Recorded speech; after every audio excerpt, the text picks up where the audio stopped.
Hi, friends, and welcome back to the Becoming LawyHer podcast, the podcast and show that helps you become the main character of both your law school application journey and your legal career. Today, we are headed down to sunny Miami, at least in spirit, because we are joined by Dean Schroll, who is the Dean of Admissions at the University of Miami Law School. If you've ever wondered how to make your personal statement stand out, what admissions officers are looking for, and really trying to gain insight about what to avoid and the common mistakes that sometimes sink otherwise strong applications, this is the conversation for you. Dean Schroll has read thousands of personal statements in her career, and today she's sharing her insider insights, which you can't just find on the law school website. We are breaking down what works, what doesn't, and how to tell a story in a way that is both authentic, compelling, and uniquely you. So grab your notebook. You are going to want to take notes for this episode. Dean Schroll, thank you so much for being here and welcome Thank to you the for show. having me. What a pleasure. For our first question, I'd love to just ground our audience in who you are. So if you don't mind, I'd love if you could introduce yourself, talk a little bit about your background and how you got into admissions. Absolutely. So I have been in the world of law admissions for 17 years. I grew up in Venezuela and I moved here in high school. So as a first generation college student, I didn't feel like I had a lot of help in the process. So having a role where I can continue to work with students and help them along the journey really means a lot to me. And I know firsthand what one conversation, one meeting, one phone call did for me when people helped me along the way. And that really changed the trajectory of a process that just seemed so daunting. So being in having a place in people's journeys, even if it's very small, but sometimes very pivotal, is really what makes me love this job every day. For some, sometimes is just helping them navigate the process.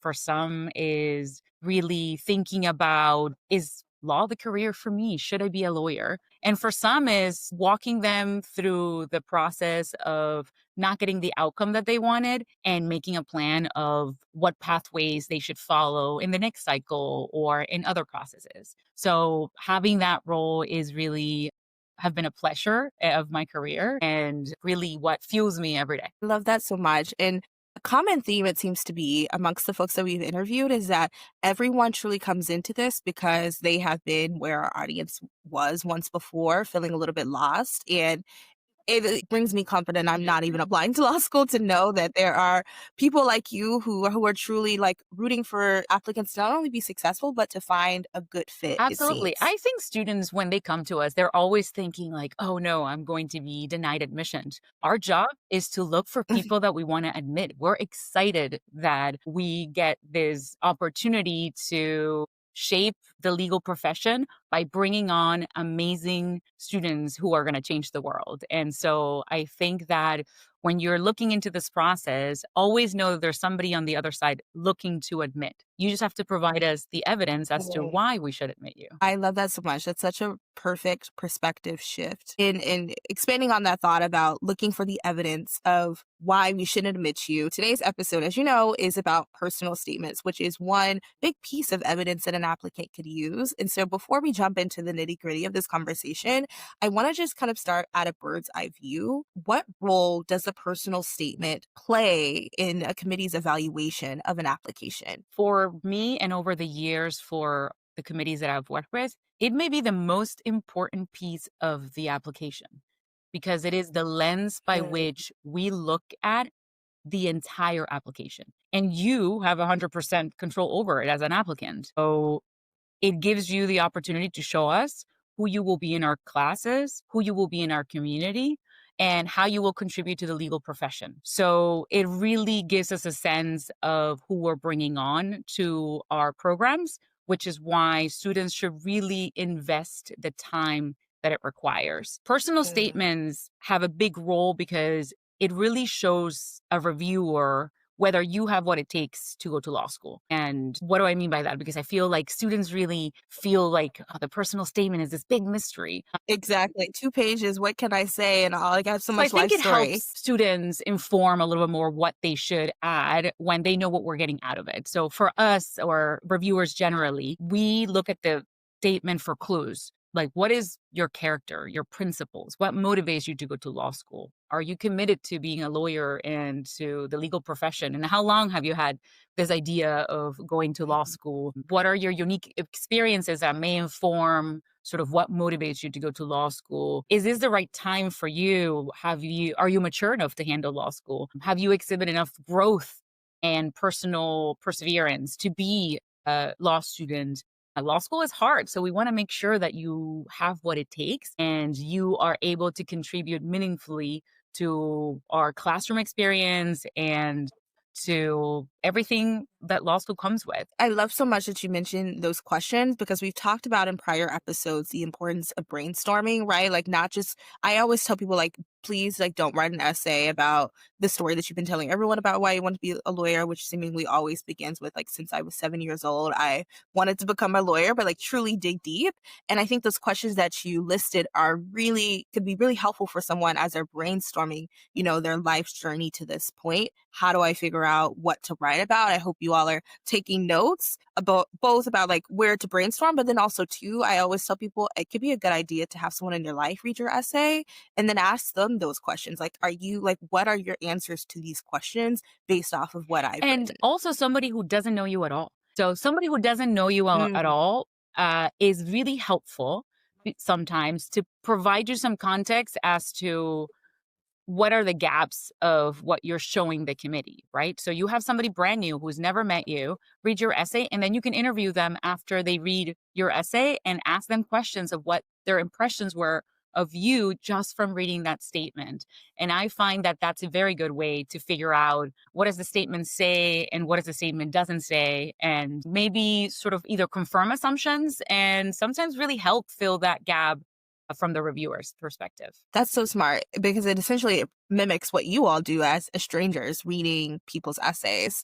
Sticking to this idea of brainstorming and picking the topic, many applicants feel a lot of pressure to pick something that they think is like unique or extraordinary, like have this extraordinary story. So what's your advice for finding a compelling narrative within what might feel like just an ordinary quote? And I want to put that in heavy emphasis of quotes, like a ordinary life, because there's so much like reasons why people think they have an ordinary life when really they have an extraordinary life. Just curious on your thoughts Yeah, on that. I always get this question from applicants, like, how do I make my essay be extraordinary? And I think that first thing, stop chasing perfect. There is no perfect mold Mm. that you're trying to fit. And so that's also one of the most common questions we get. What does the perfect student look like for you?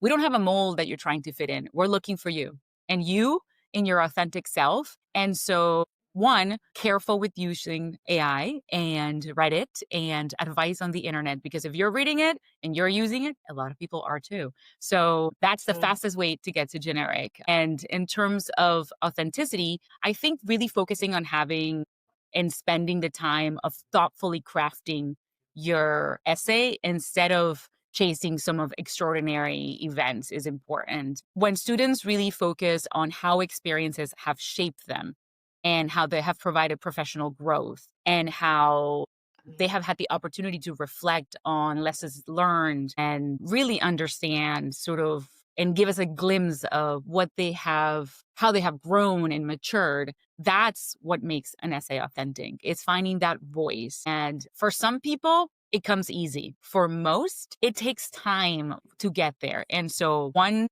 tip that I find helpful for a lot of my pre-law students is start a journal of everything you would want to share with me. Everything. Do Mm. not edit it, do not self-edit. Just you can do it on your phone, you can do it in writing, whatever you want, because you want to be able to find that. And for some, I've had exercises with pre-law students, they write 15 pages and then go back and highlight the themes, because you will find that there's a theme there. There's a central theme, or there is something, a person that inspired you, or an event that really sort of changed your life. There's a pivotal point in it. And so everyone has extraordinary. Is just you're chasing sort of something that doesn't exist, a hallucination, so to speak. And you really want to focus on what is in front of you and really captivate the reader. And so how do you captivate the reader? I feel like that's another one where students struggle with, and they are trying to sort of give us the best storytelling possible without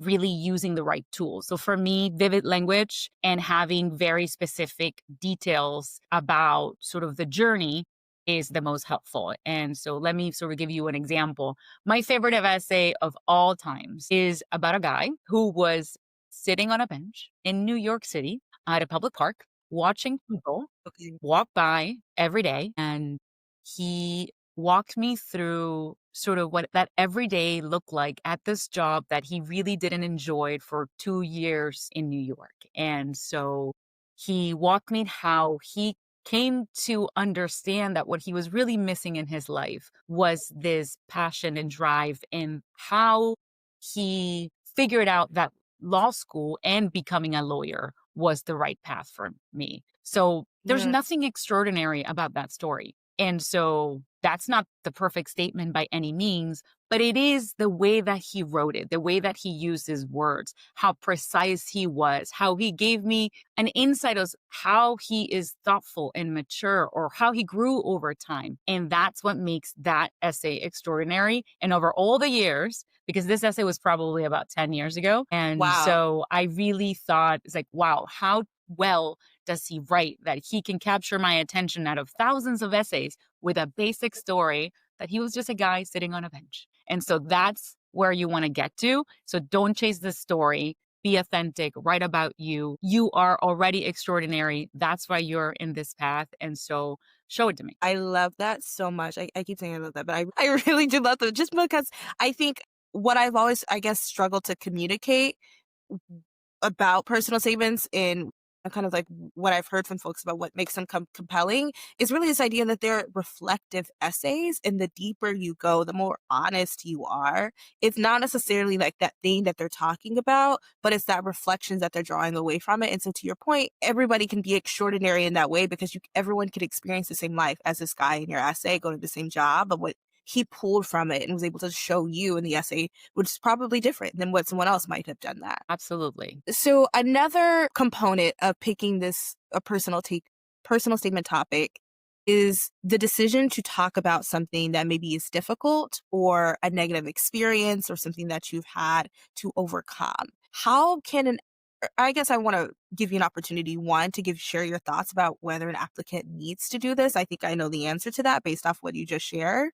But then also, two, and if applicant feels like this is a core part of their journey to law school and they do want to share it with an admissions committee, how can an applicant effectively discuss challenges or setbacks without sounding like they're making excuses or eliciting pity? Absolutely. So this presents a really good opportunity for students. And I don't think students see it as that, because they're worried. And sometimes there's definitely a line on there are things that you don't have to share and you shouldn't share. This is a professional document that will be part of your law school record forever. And so you should take it seriously in what you want to share with us. But at the same time, I do think that there's some experiences in life that are so core to who you are that why wouldn't you share? That is the reason that you want to go to law school. That is the core experience that sort of informs your path. So we want to know about it. I just think the important piece of that is to really focus on the how you do it. So, for example, we want to make sure you showcase strength and resilience and not just try to elicit sympathy. And that piece is sort of the hardest part when you're sharing something that is so personal, because you only have 2 pages to do it. And often it takes you 75% of the essay to get your story out there. And so I find that students who are sharing such important parts of their life have a hard time bringing it back as to how this experience provided the personal growth or professional growth or really the skills that you needed to get to this point in your life. And so the key here is to focus on how you developed or how you evolved as a person and not dwell just on the negative or the adversity alone. And if it's Mm. something where you need to take responsibility, do so. Take responsibility for your actions, own it, and tell us how, because of that experience, you are going to be the best law student in our program. So Bottom line, we want to attract students who can succeed in our program. And this is a persuasive statement. And so if you're going to tell me all of these things that happened and that's why you want to go to law school, bring it home and tell me, okay, this is why I want to go to law school and how that experience gave you and made you somebody that now can persevere. Now you have the tools to be resilient. That's what we want to see in an applicant, because law school, again, it's hard. And we want to make sure that you have what it takes. And it's a long experience. It's 3-4 years of law school, depending on what type of program you pursue. And so we want to make sure you can keep through. It's sort of a marathon, right? So we want to know, did you do the training? How did you do the training? What skills did you get? And what really informs sort of your perspective now? And that those challenges that you may have faced make you the best applicant for us, because you've proven that you can overcome really, really hard things and succeed. So challenges can be one of the best ways to show grit, which is what everyone talks about. How do you show grit? That's how you show grit, but you have to do it well. And you have to sort of reassure the committee that you have what it takes to succeed in our program. That's really helpful. When I talk to applicants about this subject and the challenges that they want to convey and communicate in their personal statement, some of them think that these challenges need to be related, or they need to make a connection to the legal system. So for example, if the challenges was having a parent incarcerated, that's obviously a clear example. Or if they were a victim of a crime, that's obviously, connected to the legal system. But for applicants who are like, this really isn't per se connected to the legal system, what are your thoughts on that? Do you think there needs to be a connection? What are strategies that you've seen maybe applicants do to still show like this is still my personal statement for why I want to go to law school? Right. So I think that that's a key piece, right? Like, you have to ask yourself the question, like, why are you sharing this? Why is this relevant? Like, are you just trying to sort of elicit specific emotions out of the reader?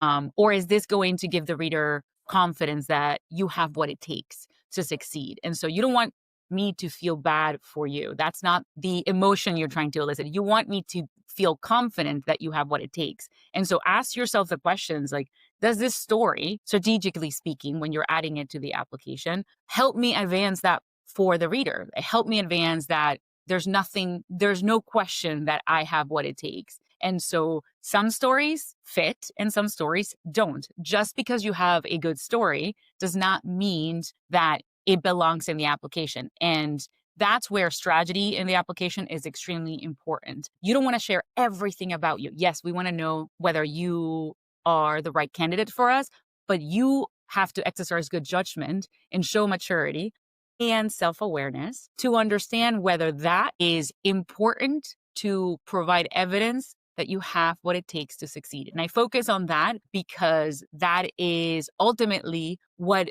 the reader can come out of your personal statement and question whether you have what it takes. If they do, you have a problem, because then even the best LSAT or undergraduate GPA will sort of come into question. So, because you may have the academic ability to succeed, because those pieces inform that aspect of the application. But now I'm not sure if it's the right time for you, that you're mature enough to handle it, that you have the skills that it takes to succeed. And those are separate aspects of what we look at in an applicant. And so make sure you ask those questions and take the time to thoughtfully think about how it may contribute or not to your application. What do you think about essays that address a common subject? So immigration or a Teach for America experience.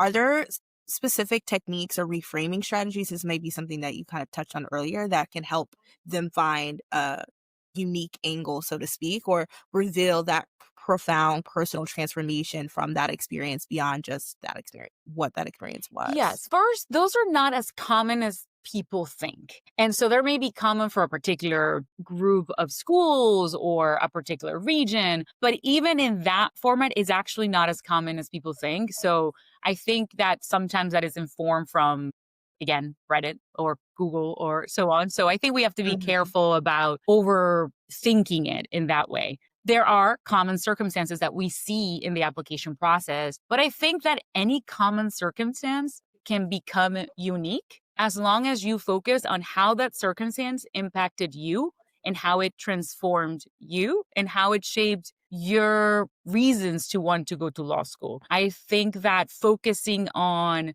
specifics, sort of the details that made a difference, what left a mark for you, and how you've grown as a person ends up being the key to change that from just being a common circumstance to being unique to you. I find that these experiences often are what becomes a pivotal moment in your life that sort of changes your path to want to go to law school. And so focus on what you learn from that. Or even if you don't feel like you learn a lot, it maybe helped you evolve as a person in a way. So take the time to step back and reflect on what truly matters to you about this specific experience and what are the key takeaways and why a reviewer like me would want to know this, and how does it support, again, how you contribute to our classroom discussion. Sometimes is a matter of sort of zooming out and looking at the bigger picture and telling us how maybe this experience shapes what role you want to play in the legal profession. And so there's many ways sort of to, and I just gave you 5 examples of different ways in which you can really reshape this narrative into something unique to you. Because ultimately, it's not about it's about how it transformed you and how it shaped you as a person to get to where you are today. That's super helpful. And I appreciate you debunking this myth that there are these like kind of, so to speak, stereotypes about essay topics, especially from applicants who come from diverse backgrounds. And I always frame my questions as if I am like one of the Reddit skeptical people from the law school admissions Reddit, just to give my experts here a chance to firmly debunk them. So I appreciate you sharing that insight. And in the last piece of what you mentioned about giving all of those examples is a quick transition to the next section of questions that I want to talk to you about, which is the actual structure and storytelling of the personal statement. So we've talked a lot about the ideas that you might have, and now I want us to get into how do you actually tell that story. So can you give an example of how an applicant might transform a quote unquote telling statement? And I love if you could give your perspective on what it means to like tell. How can an applicant transform a telling statement into a powerful showing narrative? So the personal statement has many ways in which you can do that. And we can definitely focus on talking a little bit about structure, but I want to first tackle the telling piece versus showing. I think having a cohesive and compelling narrative is key to be able to show what what you bring to the table as a student. And so I always emphasize paint a picture of how all the pieces of your life as an applicant fit together. And so again, the personal statement is how we will see the rest of your applications. Using the personal statement to really create a clear and consistent portrait of who you are as a strong candidate is key, and share how your unique voice came to be. And so I find, again, examples of specific incidents or really details of that journey help support how you have gained the skills, the maturity, the really strong sense of purpose that we want to see in a lawsuit. Right. And expanding on that, when people try to employ that approach, I wonder if you've ever felt like you're reading a personal statement and it reads more like a resume because they are trying to show you, but they're not necessarily you doing it in the right way. Could you share your thoughts on that? Right. So I think that students sometimes, in order to try to get everything in, they end up sort of accumulating their whole life into 2 pages. I can already tell you that's impossible. You can't. And so one of the most important pieces is to determine a good structure for your statement and what is the best way to showcase yourself as an applicant, and pick a central theme or idea or specific event and stick to it. I know that the urge of sort of trying to tell us everything about you is there, but sometimes through one idea, through one central theme, you can show us exactly what we need to see, which is growth, maturity, good writing, and the ability to ensure that the reviewer is confident that you have what it takes to succeed. So you can do that just with one idea. So let's go back to the essay about the guy sitting on the bench in New York. Again, nothing interesting. What was well done about that essay is, again, the writing, but also showing me the journey of how that person reflected on their lessons learned. That person reflected on how they had failures and how they overcame those failures and how that informed how they wanted to be in law school. And so I think that making sure that you sort of illustrate that journey and provide concrete evidence of those achievements ends up being the way in which we see you as an applicant. But don't try to overdo it. So rehashing the resume is a big no-no for most reviewers. And also we have a resume. So use the resume for that. We will also look at the resume, but the personal statement is your chance to sort of delve deeper and give us a sense of who you are. I will say that when students overutilize outside sources in terms of their research or how they inform their writing and so on, we can tell the difference in the tone and the writing because we have other tools that show us writing sort of as the LSATs, writing portion and so on. So be careful Right. about the way you write or don't write or using too many tools outside of your own authentic process because we do have other ways to see how you compare to other pieces of writing within your own application. And similarly, so how you write versus other statements that you also submitted within your application. That's really helpful. And I actually had a question about this later on, but I think now is maybe a more appropriate time to ask that question, which is, are there any additional tell signs of when an application feels, or not even specifically an application, a personal statement rather, feels inauthentic?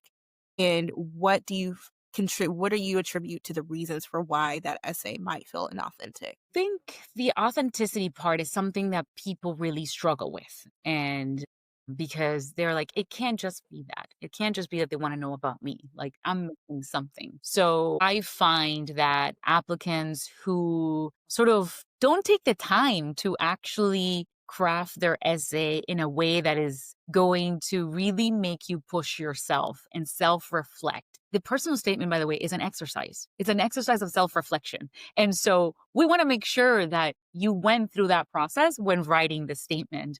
And it's very hard to get a really, really strong statement if you didn't go through that process. So I feel like number one, make sure that you take the time to self reflect when you're writing the statement. You can't convince yourself that this is the right path for you, then you're certainly not going to be able to convince us. And so I find that that's a key part to making sure that your statement stays authentic. I also think that making sure that you stay honest to the process and true to yourself.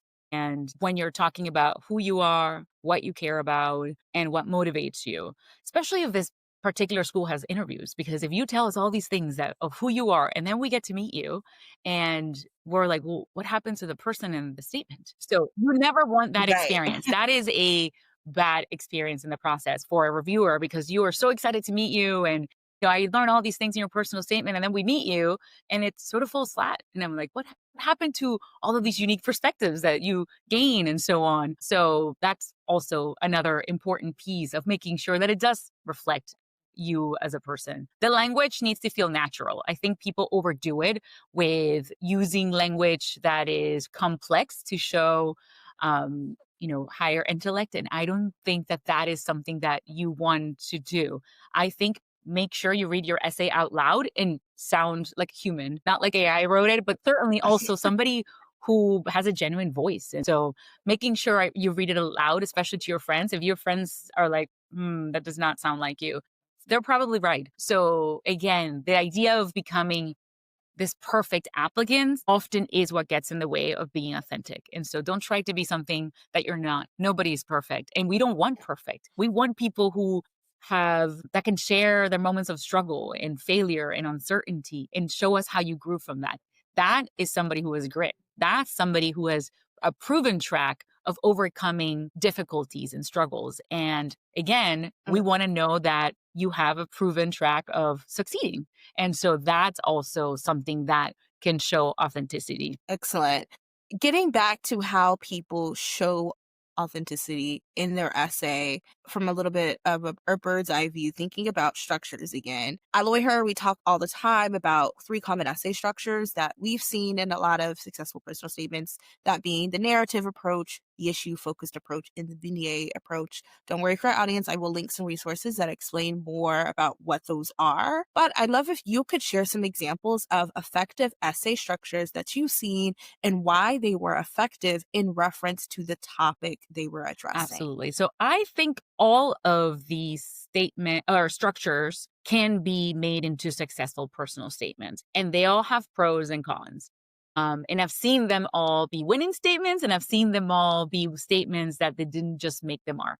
And so, first, having a Mm. structure and sticking to it is very important. I do see a common issue among personal statements is people jumping between structures and losing the reader because we can't keep up. We're like, well, what happened? And then you have to read back. And in the moment you read back, you lost it. You lost the process and you lost the reader. Mhm. And so understanding that personal statement is very limited real estate. For most schools, you only have 2 pages, double space. So it's not a lot of writing. It just has to be has been written in a way that you really think about. No matter which structure you pick, you have a beginning and an end that needs to be really authentic to who you are and sort of follows the same format across the way. And is the middle, which is what, 4 or 5 paragraphs, that changes depending of what way you choose to display your ideas and thoughts. So focusing on quality over quantity is key for any structure you pick. So that said, I did want to go over the different structures because I think some of them lend themselves to certain pitfalls. And I did think that that Mhm. was sort of important to share with the audience. Narrative structure, for example, where you're sort of telling a story from the beginning to the end, can be a very good way to connect with the reader quickly because you're sort of telling a story and we're following it. So well written narrative statement really helps us sort of follow you through an entire process. And so when you're showing about or talking about your growth or lessons learned or significant events in your life, this structure really helps sort of flesh it out in a way. But I find that this structure often lends itself to lose the central theme and sort of tell us a story that doesn't necessarily end in you being the best candidate for our program or why you want to go to law school. So often this narrative Mm. structure lends itself to add so much in the story that the story sort of ends in page 2 and it's like, okay, well, what happens next? Are you the right candidate? Are you not? And so I think that piece of making sure that it connects back to you is extremely important in the narrative stories. I think that they tend to be over verbose. People don't necessarily condense them well. They're not as purposeful with their words. So I do see sometimes that being an issue with this type of structure. But generally, it helps you connect with that with the reader quick because it's an easy format to follow for most readers. So that's what I would say about the narrative structure. I want to jump in just really quickly because I'm curious. Was the story that you were referring to earlier about the guy on the park bench, was that a narrative approach, but just done correctly, connecting back to the why Correct. law? He is a perfect Okay. example of a very well done narrative structure. It follows him in a chronological order as to sort of where he has been and where he's going, and gives us an insight in the middle as to how he grew from this experience, sort of his failures and so on. And that ends up being a very good and effective way. No matter which structure, again, it has to be great writing. And so that ends up being a good way. And there's some themes that you will want to talk about that just narrative structure just makes sense because it shows us sort of past and present and so on. Just don't get caught in telling us so much and losing the central theme and then not connecting back to sort of the most important part you want to convey, which is how are you going to be a successful student in our program? Right. The issue focused structure, I find that it is probably the best way to really get deep into why you care about a particular topic or problem or issue. However, it easily falls into the trap of you end up writing a lot about something that has nothing to do with you. And so that you maybe care about a lot, but it doesn't tie back to you. So the issue focus structure can be really helpful if, again, you can show how well you understand something, a topic, a theme, or a problem, and how maybe law is a tool for change. And that's why you want to go to law school, or how um, you have a sense of purpose. And so that ends up being sort of the right way of using that structure. But again, a lot of times I see this structure in a way that I'm like, okay, you told me how much you care about this issue, but then how does it connect that? Bring it home. And so I think that I've set that theme across a couple of questions is like, you got to tie it back to you. We care about you.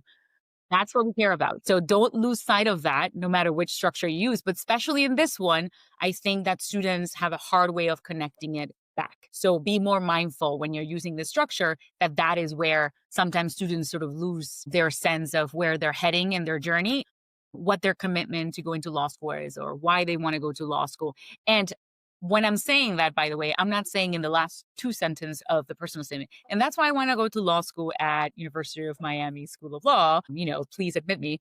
No, like I'm talking about where it makes sense of like how you're tying the story back. Most people, by the way, say that at the very end of the essay. And so not as compelling as people think. So I think that, again, proof, show why this, in terms of not only your words, but also in your journey, in examples, in the skills you gain. And last but not least, the vignette structure. I think that the vignette structure sometimes can be very interesting. It shows a lot of vivid scenes or anecdotes of sort of the key points of your life and how it all ties together. Sometimes it sounds like you're rehashing your resume though. So be careful with that. Those two sometimes, that's, I would say, the pitfall of that type of structure, because students sort of get so excited about telling us all these things, but they don't bring it home. I like this structure because it gives me more range about an applicant if the applicant does it well. And so it shows me somebody who's multifaceted, who has a lot of different unique experiences and so on. And it does sometimes prove to be a little bit more difficult in the writing because you are jumping around. And so bringing it home and being more concise and having more precise words, it's even more important in this structure, because otherwise it feels a little overwhelming and sort of all over the place. So this one, I feel like it's the hardest to bring home, but if you do it right, it can be the best one for you. And so again, all three structures are just different structures in those ideas. There's no winning one. Is which one fits best what you want to convey. So again, going back to my suggestion of writing a journal, sometimes doing the journal helps you see, oh, wait, look, it follows this structure or follows that structure.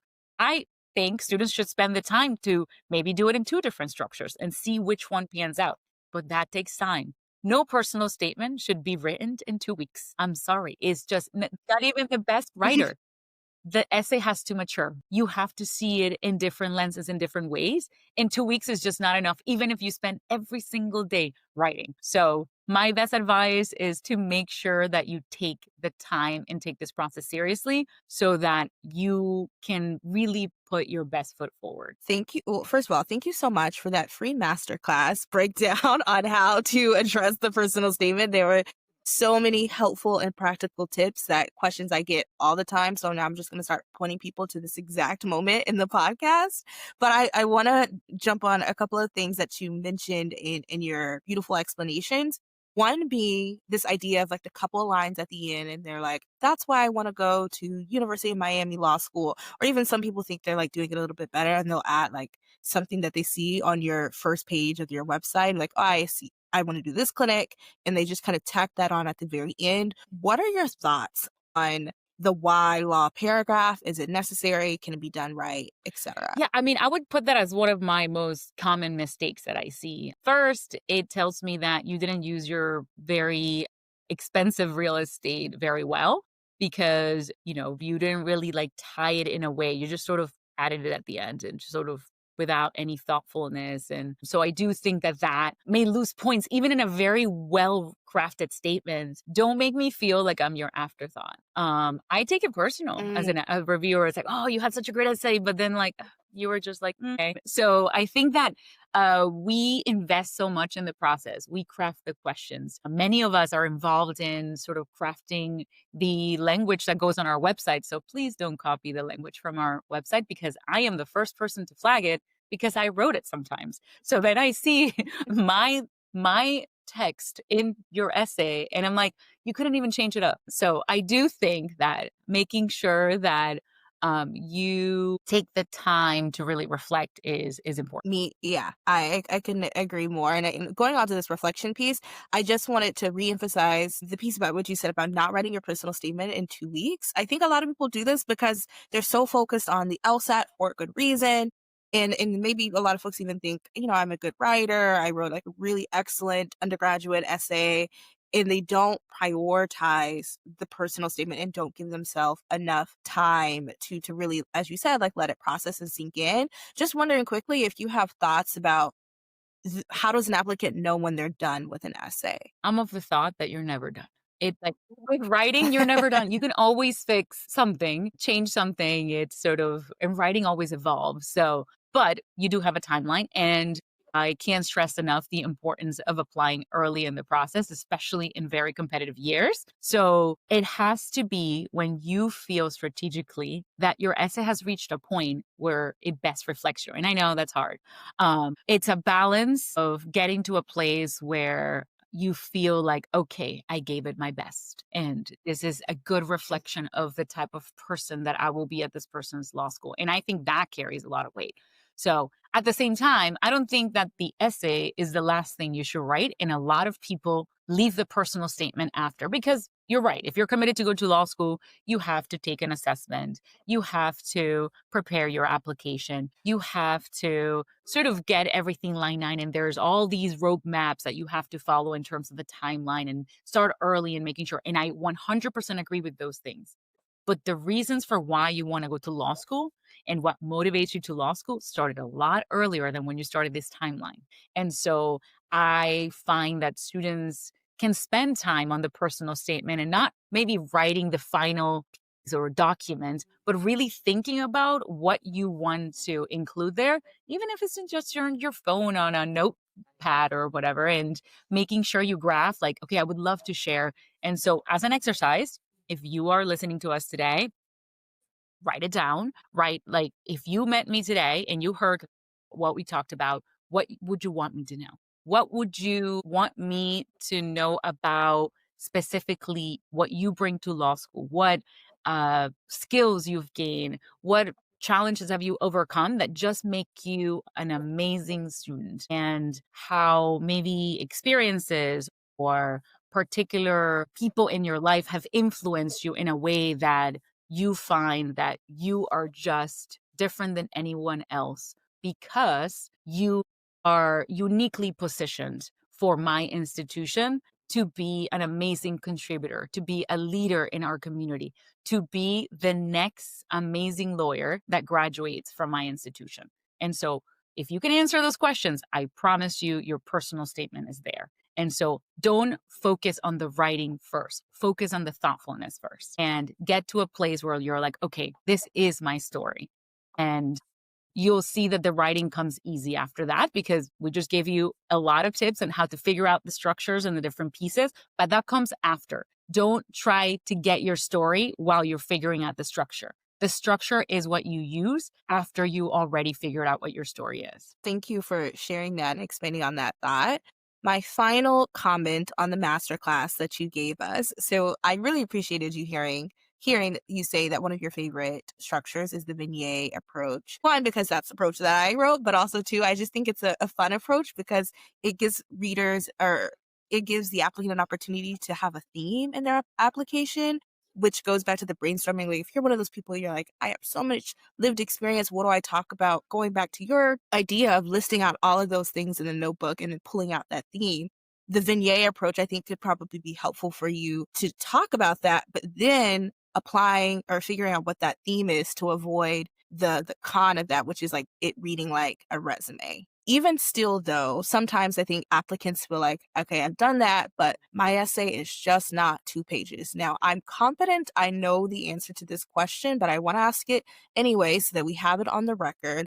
What is your take on pushing the boundaries, either slightly shorter or longer, of what a school says their page length requirements, or even just requirements generally, like font, margin, all of those things? So you're going into a rule-based profession, and so following the rules and guidelines of the application is very important to the admissions process. There are going to be some people that are more sticklers than others, and so I do think that following directions is a key part of the application. It also shows maturity, good judgment, and so I'll start with that when it comes to length, because I don't want to signal to students that you shouldn't follow instructions. That said, at least for my institution, if you go a little over, we are not going to read it. But don't overdo it, because I am going to question your judgment if you do. So it better be, if you're going over like 3 or 4 lines or a paragraph, it better be worth the read,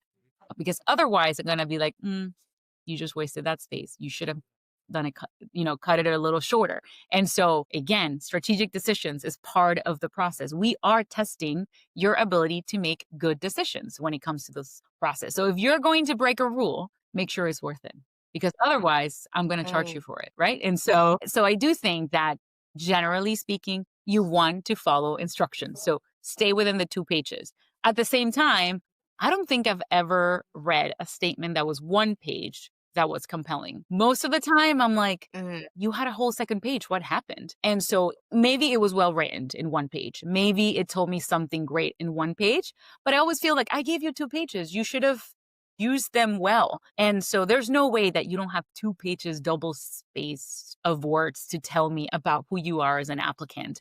And so I do think, at least personally, I have a bias against shorter essays, because I find that you need the 2 pages to tell me enough to help me understand or give me a glimpse of sort of who are you as an applicant. So that's sort of what I will say, because I do know some folks out there and from the law admissions world that are like, 2 pages, if you go over, I won't read the 3rd. So I don't want to make it, overdo it. But again, if you do go over, make sure it's worth breaking the rule. And don't do 4 pages. If you do 4 pages, I will not read it. Good to know. It seems like a common theme from what I've heard from you and also from other admissions officers is judgment is key. And I never really thought about that until I've had these conversations with you all, how that is another thing that you're looking for, is like a test of judgment which can be shown in many parts of the application. Absolutely. We want people who are going to be making thoughtful, carefully crafted decisions someday. And so we don't want people who just sort of jump into it. In law school, it's not something you jump into. It's a long process. It's an investment of time and resources, and you have to fully immerse yourself in the experience.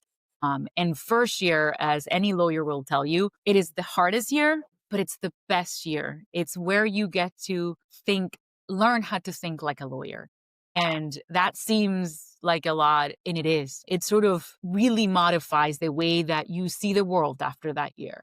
And in order to be in a position to do that, you have to be academically ready, yes, but you also have to have the self-awareness and resilience that it takes to really push yourself that year, because it's hard. Every day is hard. You're going to read more than you've ever read in your life.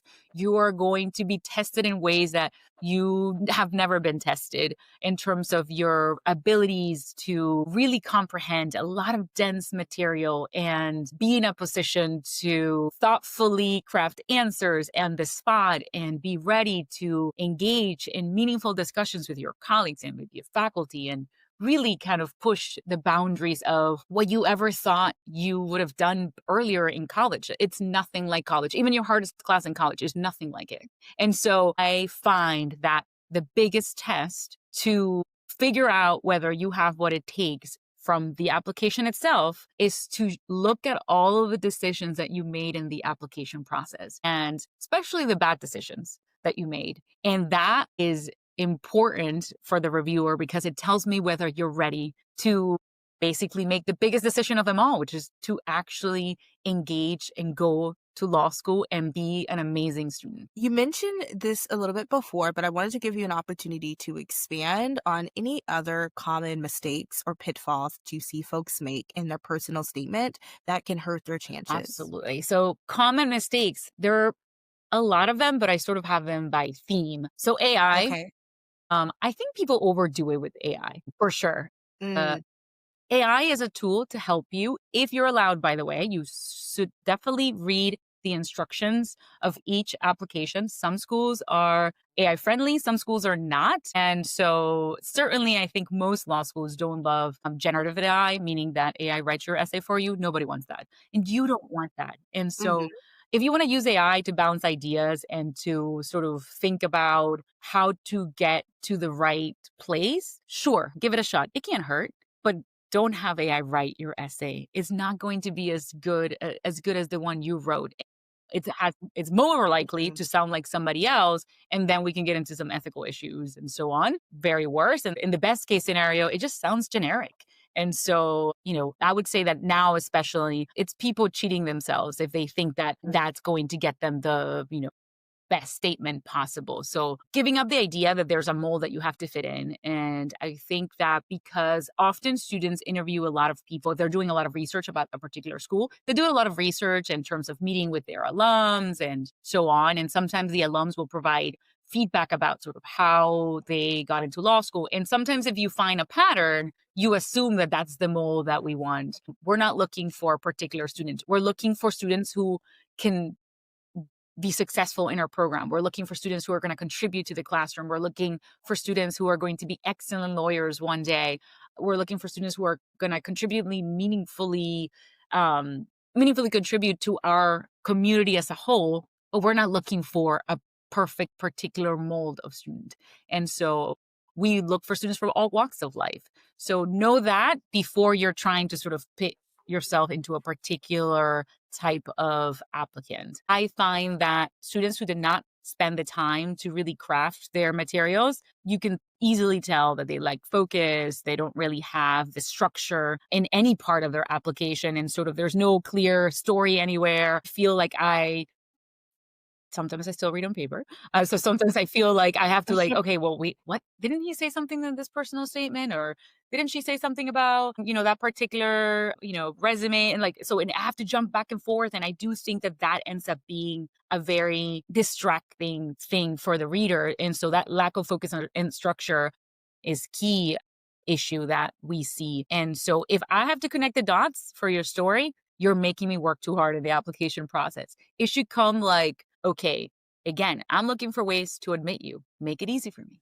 Make sure that there's a consistent theme. Make sure that you are leading me through the process and that there's nothing that sort of seems odd in terms of wait, he said he has spent his whole life, caring about marine life. And that's why he wants to be an environmental lawyer. But on the resume, there's nothing. And so I'm confused. And Mm. then I have to go back. Did I misread the statement? So again, be careful with what you say because we don't read any piece of your application in isolation. Every piece is part of sort of the bigger picture of you as an applicant with the personal statement as the main lens. And so that's something I feel like I see commonly. The other thing is inappropriate tone or words. Don't try to be funny. Most of the time it doesn't land. And sometimes it's offensive. So you're like, you don't know your audience fully, but you know they're likely going to be lawyers or faculty or law administrators, sometimes alum, sometimes you want to make sure that you are presenting yourself professionally. And also this is part of your permanent record. So be mindful of that. And it should reflect how you will be as a law student and as a lawyer. And so, yes, be confident, mature, but respectful in the process because you want to show also respect for the process. We have invested a lot of time on crafting the questions, especially those new optional questions that a lot of law schools have out there. I know it's a lot of work. I know. But we spent a lot of time crafting those. When students do, which by the way, not a lot of students take advantage of that extra real estate that you're getting in the application. And we have offered you sort of these special places and we're telling you what we care about in these optional statements. Use them. That's what they're there for. And so that's a plug for personal statements. or optional statements and how they tie back, but don't repeat the Mhm. personal statement. So that's also sort of I'm tying it back to common mistakes because I do think that when we say make sure you have a central theme or a story, students interpret that as, well, I want to make sure that I have the same story across and so I see sort of not quite copy paste, but copy paste across the application. And so you answer the same thing on the personal statement and you have it also in another subsection. So you don't need to repeat yourself. I am reading your whole packet. We want the theme to be Mhm. consistent, but you don't have to sort of repeat the same information over and over if you don't feel like it. So there is a line in terms of like, I'd rather you not do that than and leave the optional statements blank than write a statement that you don't need. They are optional though. So the intention of them is not to make students read or make students provide more answers, but it's intended to provide more options for you to provide information about who you are as an applicant. I have two more for the common mistakes though. So spelling, grammar, and forming errors, which is sort of, Mhm.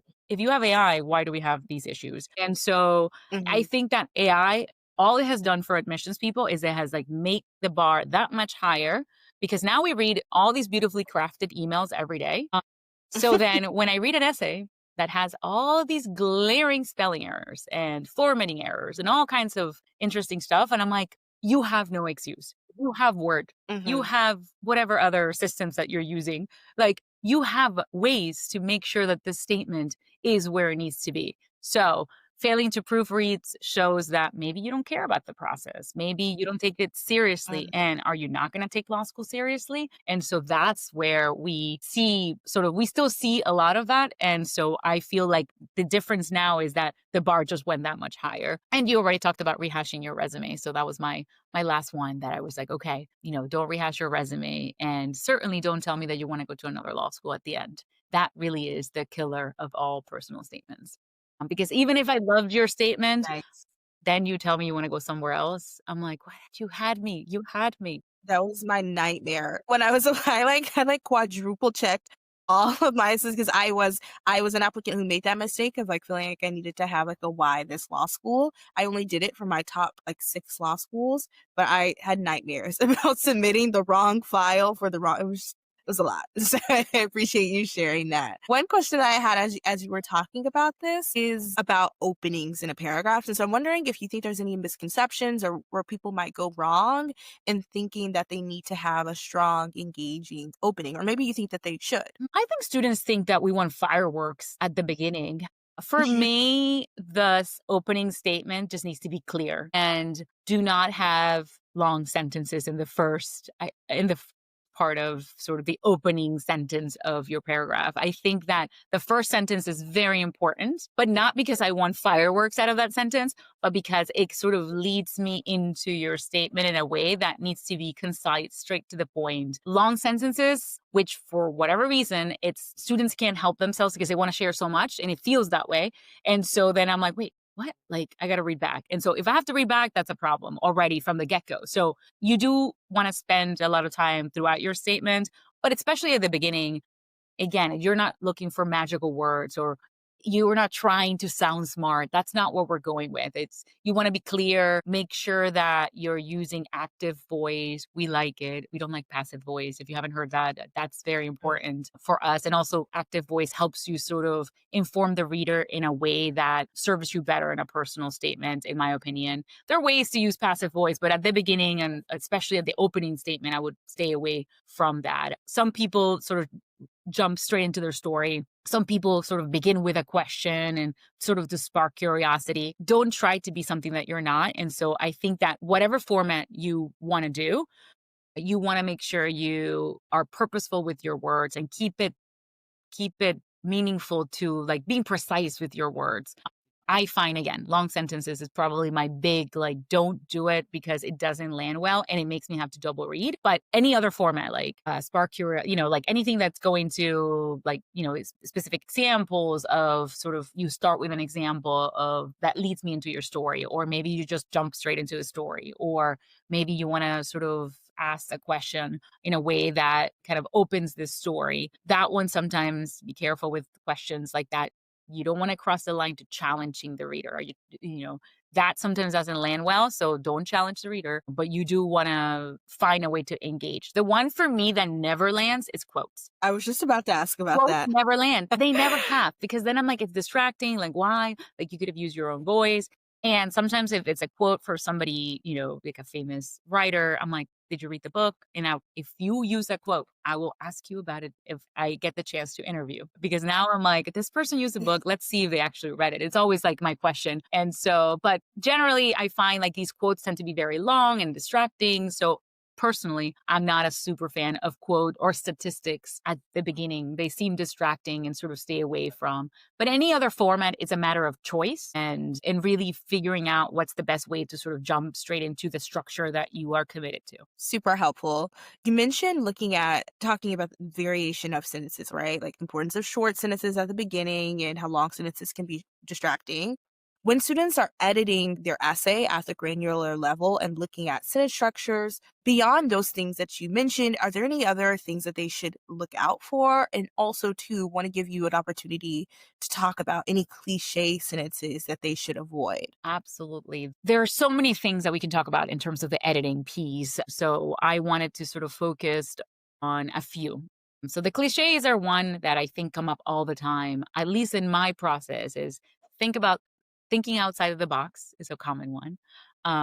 Or using at the end of the day, this is what I've wanted to do my whole life. Or I've been told I'm very good at arguing. And I want to go to law school to affect change. That is if I had to use that as a search and personal statements, it's like everywhere. And maybe it's true, but in that way, it just sort of becomes a cliche on the type of kind of sentences that we see. It may be the reason, but there's better ways to sort of get that. And if that's the case, that's why you want to go to law school, show me through example. Show me through, you know, what you've sort of done in your life to really get to that place and to be motivated to go to law school. So that's the other piece. Much of this advice is only when you don't back it up. And so that you sort of stay in like the cliche. But if you're able to back it up, then I think that, you know, it doesn't fall so much as a cliche. But those are common things that we see that make it sort of an issue or just generic in terms of how we see it.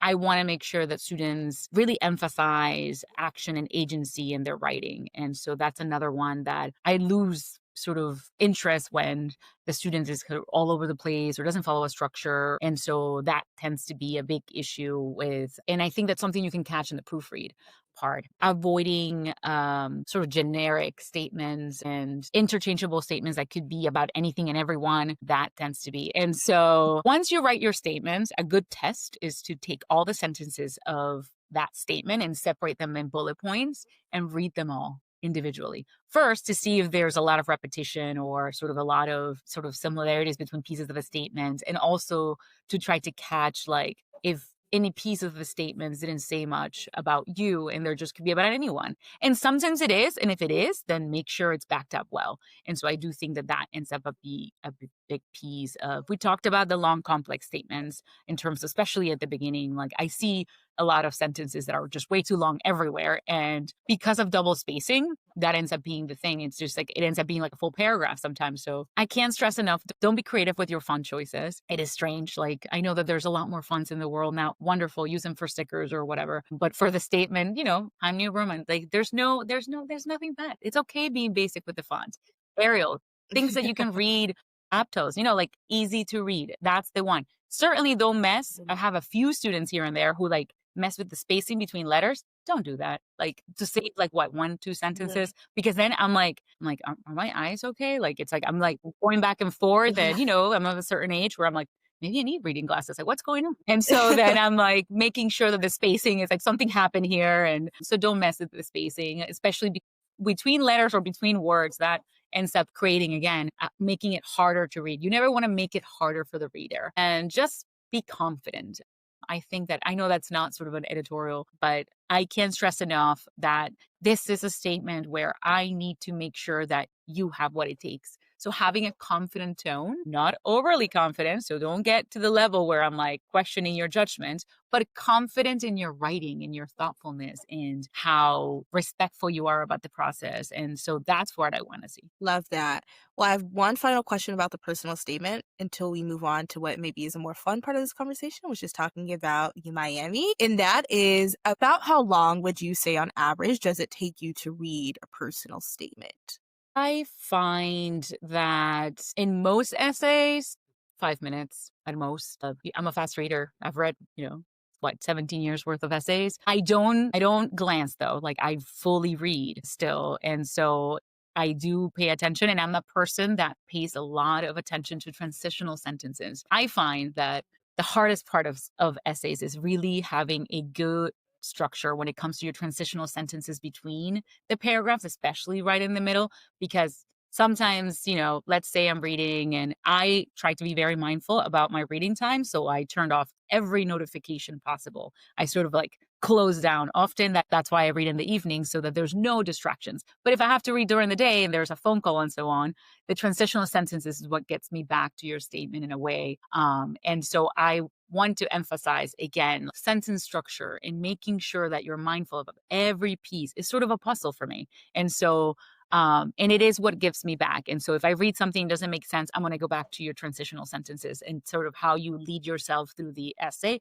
And there is a pace. And so I would say that that becomes very important because we are pace readers. We read all the time. So then we're, making sure that we follow, and people have different ways of reading. But for me, like I read the whole statement and then go back and sort of catch pieces that I like or structures or any pieces that I may have missed from just reading. Because for me, I want to immerse myself. I want to get to know you. So I don't overthink it when I'm going to read the statement. And then I go back and sort of catch. And so that's why it takes me a little longer because I probably read it twice in most cases. Helpful.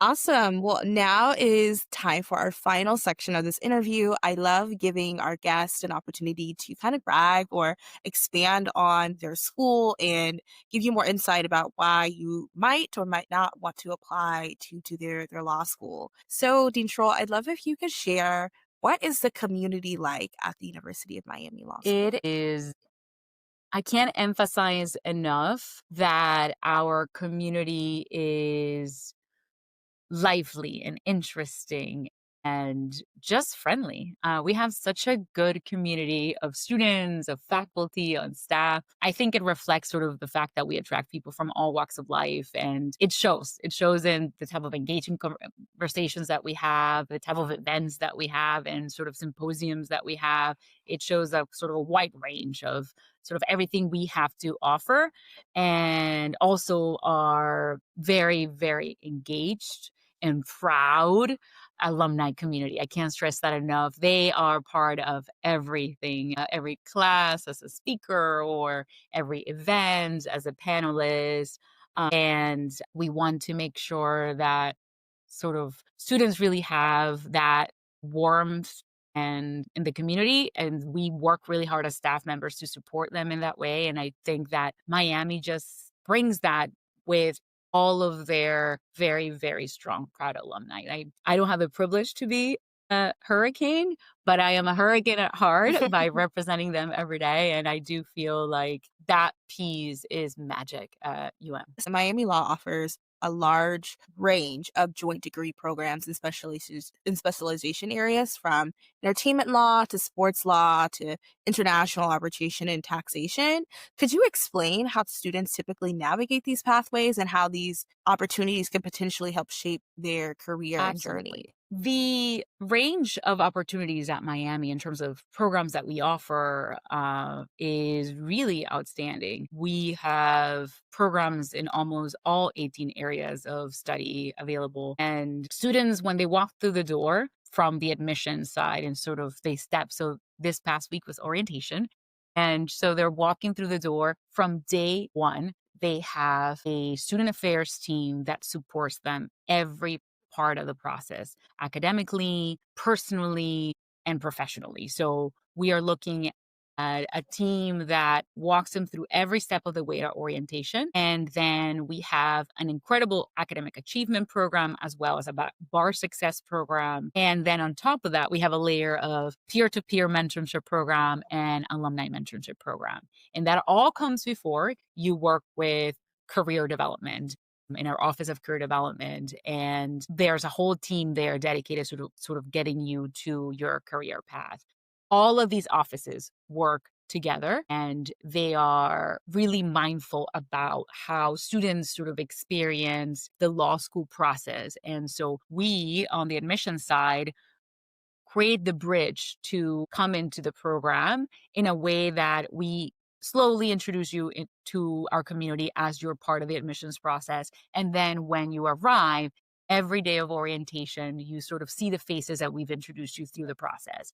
And then those faces stay with you. And there's an organized way in which, a meeting structure and ways in which you connect with them in terms of webinars or workshops. And we're very mindful of our institutional calendar to curate the experience for students in a way that they feel supported and they feel that somebody's paying attention to what they're doing every day and really having sort of an individualized experience. So that becomes the big focus. That is our top priority, making sure that our students have a great experience here and that they become amazing lawyers one day. That's really awesome. I want to emphasize too that I think it's what you guys do is not necessarily rare, but not for sure not common in that having so many legit specializations. Like folks can walk away with an LLM and a JD at the same time. I just think that's so cool and such a unique opportunity that you all give to your students at UMiami. The final question on the UMiami front, and I would be remiss, especially in the climate of today's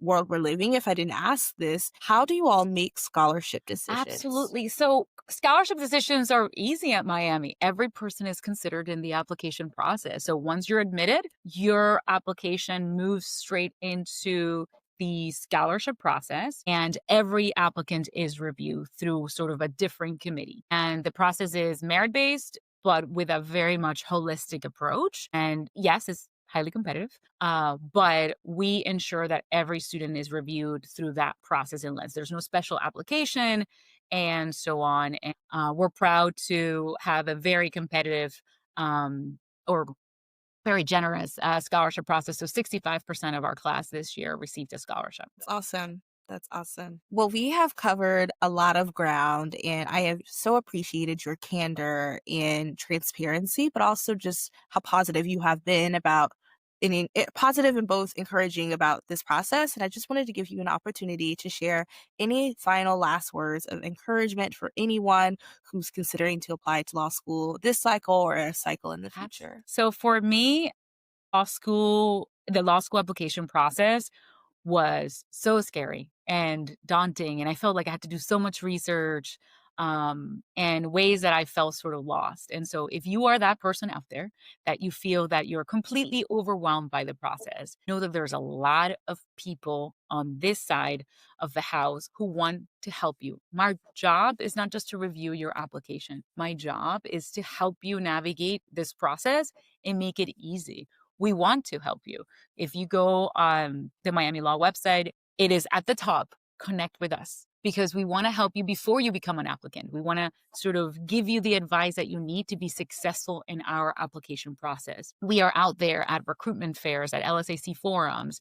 Those are all ways in which you can connect with us and learn about the process. So my best advice is to sort of immerse yourself in the process. And we talked a lot about that, and make sure you take this process seriously and dedicate the time that's needed. If you don't have the time and you tell me, well, I was doing this or I was doing that, it means that you're not taking it at the level of seriousness that I need you to take it so that you are a successful student.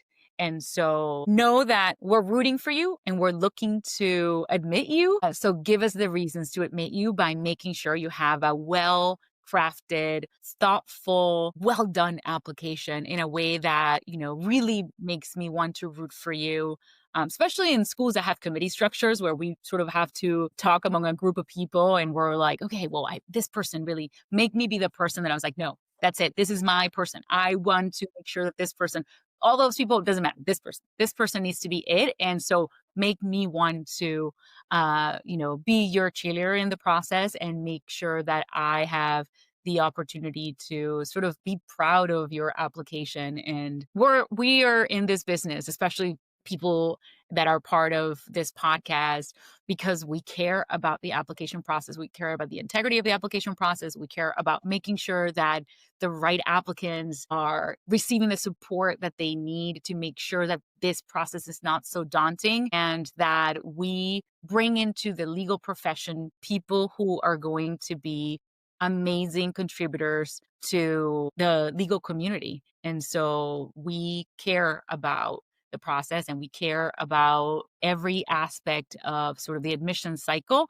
And it starts with a personal statement. So make sure that you are invested, because we certainly are. Lovely advice to end on. I want to echo something you mentioned about getting the law school admissions committee to root for you. That is something we believe deeply here at LawyHer, and why one of the approaches you'll hear us often talking about is become the main character of your law school application, right? Like every main character in a novel has that audience, has those people who, they may have struggles, they may have challenges, but at the end of the day, because they saw who they were, they saw how they overcame these things, they saw how resilient they were, we as the readers are rooting for them. And that is what you want your law school admissions committee to do for you as well.